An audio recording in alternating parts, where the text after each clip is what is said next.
This is probably going to be the single most important video that you watch for your mains preparation. हम सबको पता है कि previous year questions are very important for prelims, but for mains they can be your secret weapon. Hello and welcome to Clarity for UPSC. I am Dr. Shivan. In this video, we are going to examine how previous year questions for mains have huge significance in our mains preparation, not only in terms of their repeat value and note making, but they have multi-dimensional benefits. फिर हम देखेंगे कि previous year questions को use कैसे किया जाता है अपनी मेंस प्रिपरेशन को बेटर करने के लिए, and then we I talk about where you can find a compendium of previous year questions sorted topic wise. तो अगर हम सिग्निफिकेंस की बात करें, I would like to show you this through evidence.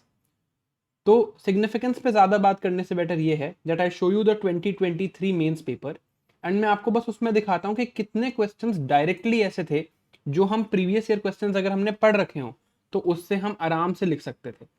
Let's start. ये question आया GS1 में. GS1 में क्वेश्चन था what was the difference between Mahatma Gandhi and Rabindranath Tagore in their approach towards education and nationalism. ये 2023 का क्वेश्चन है. अब कुछ प्रीवियस ईयर क्वेश्चंस देखते हैं.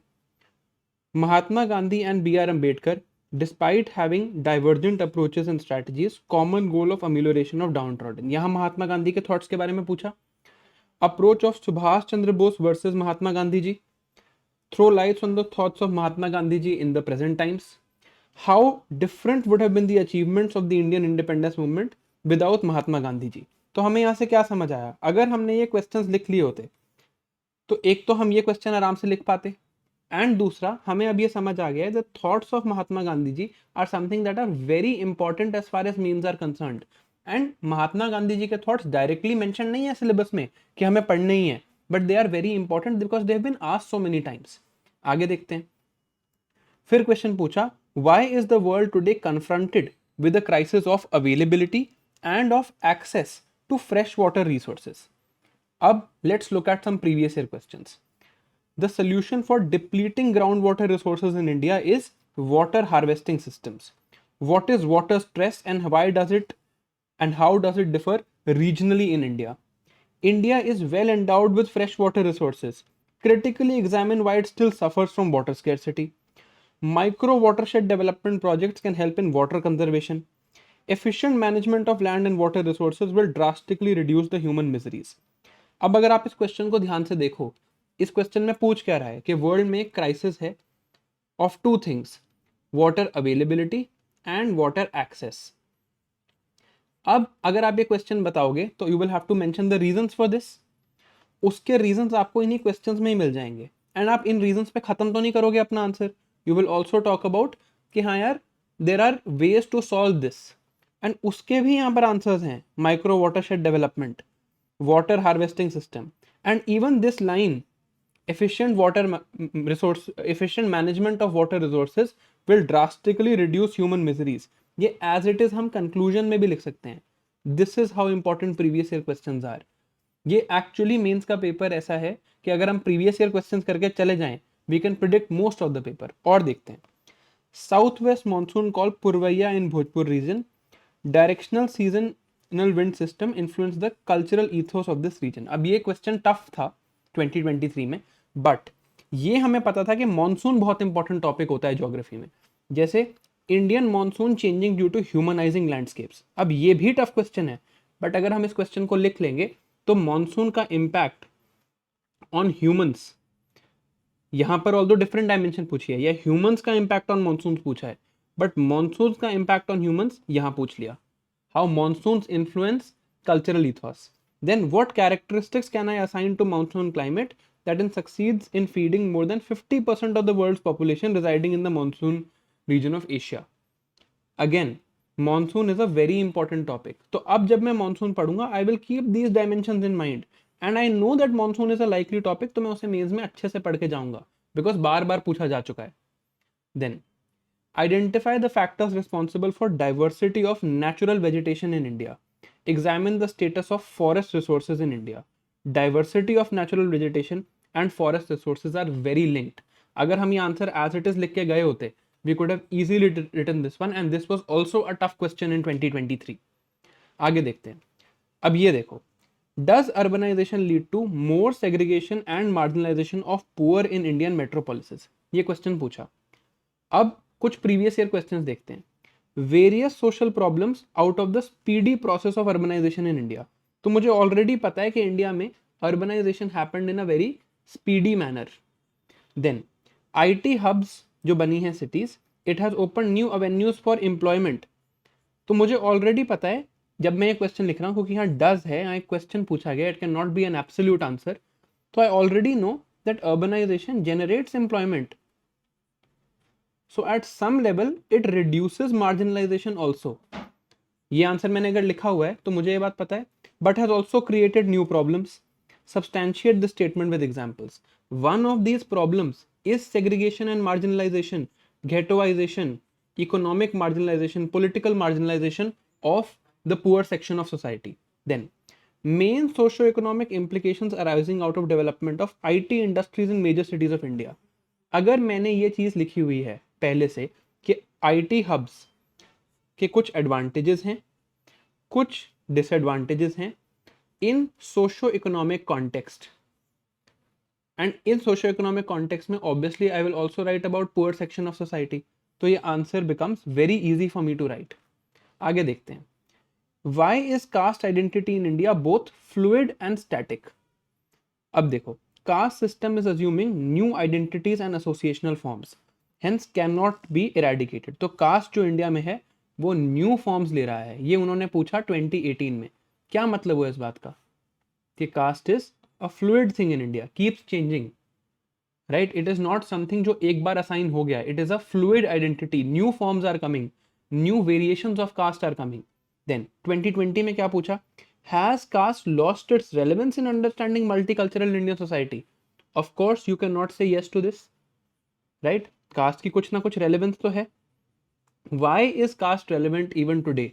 Because it is a long-standing static system that influences our identity. It is just the combination of these two questions that has been written here. Of course, this will give you the content. यहाँ answer writing के लिए may be a different approach is needed, but अगर मैंने previous year questions कर लिए होते, this would solve so many problems for me. आगे देखते हैं. Compare and contrast British and Indian approaches to parliamentary sovereignty. अब ये हो सकता है कि इस वीडियो मतलब इस क्वेश्चन से मैं ये कहूँ कि ये तो रिपीटेड नहीं है, this is not come directly before and it is not a same question as before, right? But ये क्वेश्चन देखते हैं. Judicial systems in India and UK seem to be converging as well as diverging in recent times. Key points of convergence and divergence. अब अगर मैंने ये question किया है, this is the second learning I have to take. कहीं जगह तो direct repetition है. What do I learn from here? That comparison of constitutional schemes of various countries, ये एक टॉपिक है in our main syllabus. अब ये comparison of constitutional schemes जो है इंडिया एंड यूके, इस पे पहले पूछा जा चुका है. There are also other questions. तो मुझे याद रखना है कि इंडिया यूके का कंपैरिजन जरूरी है. Of course I can not compare India with all of the constitutions of the world. मैं कैसे याद रखूंगा इतना सब? But I see that USA पे क्वेश्चंस आए हैं, फ्रांस पे क्वेश्चंस आए हैं एंड यूके पे क्वेश्चंस आए हैं. जैसे फ्रांस पे पहले they have asked what can France learn from Indian constitutional debates on secularism. Later they asked critically examine how presidents of France and India are elected. USA पे भी ऐसे questions आए हैं, यूके पे भी आपने यहाँ पे देख ही लिया क्वेश्चंस आए हैं. So I can list down the important topics कि एक कंपैरिजन ऑफ कॉन्स्टिट्यूशनल स्कीम्स में मैं और कुछ पढ़ूं या ना पढ़ूं, बट एटलीस्ट यूएसए, फ्रांस और यूके का कंपैरिजन में डिटेल में पढ़ लूं. Then the states in India seem reluctant to empower urban local bodies both functionally and financially. Comment. Same question पूछा था 2020 में. The strength and sustenance of local institutions has shifted from formative phase of functionaries and funds to contemporary stage of functionality. Critical challenges faced by local institutions in terms of their functionality. जो local institutions के critical challenges हैं in terms of their functionality, उनमें से एक major challenge ये भी है कि states do not empower them, neither functionally, ये तो same ही है, neither financially. So if I have written this question, and this is a difficult question to write, but if I have written this, then this becomes very easy for me. अब e-governance एक ऐसा topic है which comes in both GS2 and comes in GS4. तो अब e governance पे 2023 का question देखते हैं. E governance as critical tool of governance has ushered in effectiveness, transparency and accountability. But what inadequacies hamper the enhancement? कि e governance is good, अच्छा है E governance, it has brought in certain positives, but because of certain inadequacies ये जो positives हैं ये enhance नहीं हो पा रहे. This is what they are asking. अब प्रीवियस ईयर क्वेश्चंस देखते हैं. Fourth industrial revolution, e governance has become integral part of government. तो ये मेरा एक पर्सपेक्टिव हो जाएगा यहाँ पे, how it is still ushering in effectiveness, transparency, accountability. Then e-governance is not only about utilization of power of new technology but critical importance of use value of information. अब हो सकता है मुझे पता ही नहीं है ये use value of information से क्या बात की जा रही है, but if I have this dimension, right, I know that use value of information is something which is important as far as e-governance is concerned. I will write this in one of the inadequacies that hamper the enhancement of these features. कि use value of information is not being properly looked at. And मैं यहाँ पे पढ़ूंगा भी इस word का मतलब क्या है. Then ICT based projects usually suffer in terms of certain vital factors. Identify these factors. Are these not the same factors that are causing the inadequacies that are hampering the enhancement of the positives of e-governance?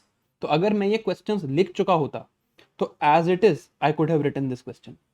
आगे देखते हैं. There is no limit to the amount of repetition that is there. अब ये IR का question है which we think is something which is completely current affairs based, right? But ऐसा है नहीं. IR is also a very static thing. जो background है IR का वो static होता है. Indian diaspora has scaled new heights in the West. Describe its economic and political benefits for India. Indian diaspora जब हम पढ़ते हैं, there are only 3 types of diaspora we have to read. The one that is in countries like Europe and USA, the one that is in the Middle East and the one that is in Southeast Asia. अब मुझे ये बात कैसे पता है? क्योंकि मैंने previous year questions देखे हैं. Indian diaspora has a decisive role to play in the politics and economy of American and European countries. Comment with examples. If they are playing a decisive role, अगर आप ये लिख दो ना statement, Indian diaspora has played a decisive role in the polity and economy of America and European countries, this can become an introduction which explains how we have scaled new heights in the West. And अगर आप ये बात बताओगे कि Indians are playing a very important role in these countries polity and economy, it is going to have some economic and political benefits for India. It is the same question. अब Indian diaspora has important role to play in Southeast Asian countries' economy and society. Appraise the role of Indian diaspora in Southeast Asia. So they have asked Southeast Asia. They have asked Europe and USA twice. Now I know that Middle East is something that is coming soon. Middle East पे भी question आएगा और Middle East का जो हमारा diaspora है, वहां के जो लेबर लॉस का इशू है, that stays in the news also. और वो बहुत टाइम से न्यूज में है. आगे देखते हैं. अब ये है topic identification. 101st constitutional amendment act. This is what? This is the GST law. अब आप देखो कि जीएसटी लॉ पे कितनी बार वो पूछ चुके हैं मेंस में. Salient features of GST act पूछा पहले. Efficacious enough to remove cascading effect of taxes and provide common national market. Right, पहली बात ये पूछी. Then what is the rationale for introducing goods and services tax? Critically examine the reasons for its delay. Then enumerate the indirect taxes. अब देखो ये question same है, ये question है 2017 से. कैस्केडिंग इफेक्ट ऑफ टैक्सेस अगर आप बताओगे तो जो इनडायरेक्ट टैक्सेस सब्स्यूम हुए हैं गुड्स एंड सर्विस टैक्स में, वो तो आपको देखने ही पड़ेंगे, तभी तो कैस्केडिंग इफेक्ट हटेगा टैक्सेस का, अगर वैट को रिप्लेस करेगा GST. Then comment on revenue implications of GST introduced in India since July. अब ये revenue implications are not just for the center, they are also for the states. And once we talk about the revenue implications for the states, we will have to look at the accommodative spirit of federalism. And ये भी अगर हम derivation खुद ना करना चाहें, just look at the next question of 2020. The rationale behind Goods and Services Tax Compensation to States Act of 2017. How has COVID-19 impacted GST compensation fund? So compensation to states is a major issue as far as GST is concerned, right? It being a destination based tax is a major issue as far as GST is concerned. तो अब ये directly हमारे federalism के issue में आता है and we can write these points in does it reflect accommodative spirit of federalism? अगर मैंने सिर्फ प्रीवियस ईयर क्वेश्चंस रीड किए हुए हैं तब भी मैं यहाँ पे रेलेवेंट पॉइंट लिख सकता हूँ. And if I have solve these, let's say I have written 250 relevant words on all of these questions, it becomes very easy for me to answer this. Then parliamentary committee system पे पूछा था, and how have financial committees help the institutionalisation of Indian Parliament, पूछा 2023 में. 2017 में public accounts committee का रोल, 2018 में estimates committee, and 2021 में parliamentary standing committees in general. तो अब इससे मुझे समझ आ गया कि पार्लियामेंट्री कमिटीज बहुत इंपॉर्टेंट टॉपिक है. I can not skip this for mains. And अगर मैंने यहाँ पब्लिक अकाउंट्स कमेटी और एस्टिमेट्स कमेटी पढ़ लिया होता, this second part of the question would have become very easy for me. Then अब ये एक चीज है जहां पे I want to give you another lesson कि कैसे इनको यूज करना है. ये जो यूजेबिलिटी है अभी हम यहाँ इस क्वेश्चन से समझेंगे. अब ये क्वेश्चन एक्चुअली एक टफ क्वेश्चन है. Development and welfare schemes for vulnerable by its nature are discriminatory in approach. Do you agree? Give reasons. Now this seems like a difficult question. इस क्वेश्चन के answer पे नहीं जाएंगे. You have to, अगर आप answer जानना चाहते हो मैं ब्रीफ में बताऊं तो आपको यहाँ बताना है कि actually it is positive discrimination. They might appear discriminatory, but ये positive discrimination जो है, it is actually needed to correct the historical injustices in Indian society because we have an approach of equity and not an approach of equality, right? So we go for equity to each according to their need. But इस question के answer पे नहीं जाते. अब हम समझते हैं कि जैसे ये जो एक टॉपिक है मेंस में कि बहुत ऐसा टॉपिक है जो काफी इग्नोर्ड है, बट इससे क्वेश्चंस आते हैं. मेंस के सिलेबस में लिखा है welfare schemes for vulnerable sections. अब ये टॉपिक लिखा है. अब मैं देखता हूं कि मुझे ये टॉपिक पढ़ना है और इसका अच्छा मटेरियल भी मार्केट में अवेलेबल नहीं है. Let me see how I can read welfare schemes now just on the basis of PYQs. देखो 2019 में क्या पूछा? Performance of welfare schemes implemented for vulnerable sections is not so effective due to absence of awareness and active involvement at all stages of policy process. तो मैं क्या देखना चाह रहा हूं यहाँ पे? इनकी performance relative to vulnerable sections की involvement in the process. एक चीज मुझे पढ़नी है. फिर इनकी philosophical underpinning of whether they are discriminatory. Obviously you cannot write yes they are discriminatory etc. They are needed. So they are positively discriminatory. ये यहाँ पे पूछ लिया. अब आपको एक और PYQ compilation दिखाता हूँ. ये देखो, ये वही सेक्शन है, welfare schemes and for the protection of vulnerable sections. देखो, let us look at the questions they have asked. Electronic cash transfer system for welfare schemes is an ambitious project to minimize corruption. तो मुझे एक और चीज क्या समझ आई? The benefit transfer method in welfare schemes is also something that I have to read. ठीक है. Then ये देखो, do government schemes for uplifting vulnerable and backward communities by protecting required social resources for them lead to their exclusion in establishing businesses in urban economics? Difficult question to write, but if you can write that, you can give another perspective on how discriminatory nature जो बोला जा रहा है welfare schemes का, उसकी perception पे क्या influence है लोगों का. वेलफेयर स्कीम्स आने से लोगों की परसेप्शन कैसे चेंज होती है. This is another thing that I have to read कि क्या वेलफेयर स्कीम से लोगों की एक्चुअल एक्सक्लूजन होती है. आगे देखते हैं. Let's look at some other schemes. ये तो क्वेश्चन हम देख ही चुके हैं. This is already something that we have seen. Now एक और क्वेश्चन देखते हैं जो 2022 में आया वेलफेयर स्कीम्स पे कि besides welfare schemes India needs deft management of inflation and unemployment to serve the poor and under privilege sections. तो अब मुझे समझ आ गया कि वेलफेयर स्कीम्स की philosophical underpinnings, the fact that they are discriminatory, the fact that they are not enough, इसके beyond भी कुछ हमें करने की जरूरत है. देन इनमें क्या इश्यूज आ रहे हैं and how they can actually lead to exclusion in urban economics. अगर मैंने ये पर्सपेक्टिव्स पढ़ लिए, further if I get a question on welfare schemes I will be able to write, because अगर मैं इनको ढंग से पढ़ूंगा तो I will also have examples of various welfare schemes. अब objectives and measures of land reforms in India. Discuss how land ceiling policy on land holding is an effective reform under economic criteria. Land reforms में land ceiling, why is it an effective economic measure? This is what was asked. Previous year questions देखते हैं. Land reforms in some parts of the country improve socio economic condition of marginal and small farmers. Advantages of land reforms. Land reform का एक reform तो land ceiling भी है, and land ceiling is improving the socio economic condition of farmers, इसका मतलब it is an effective reform.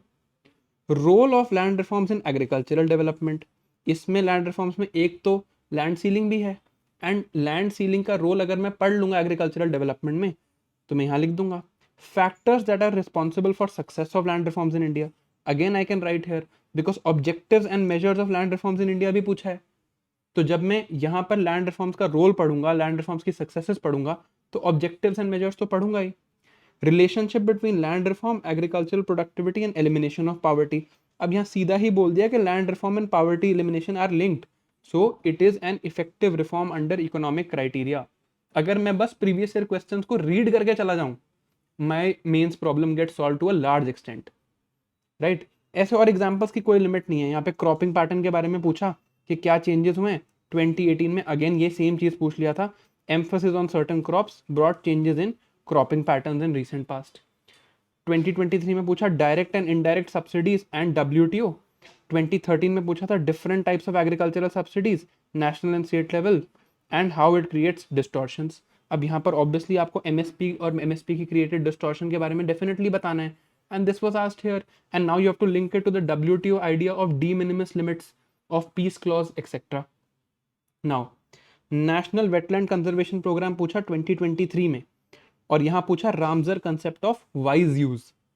अब मुझे नहीं पता, मान लो Ramsar concept of wise use क्या होता है, but I can use this. अगर मैंने लिखा होता तो I would have definitely mentioned, and this is a very good keyword because lot of people don't know the concept of wise use, so it is a very good keyword to write here.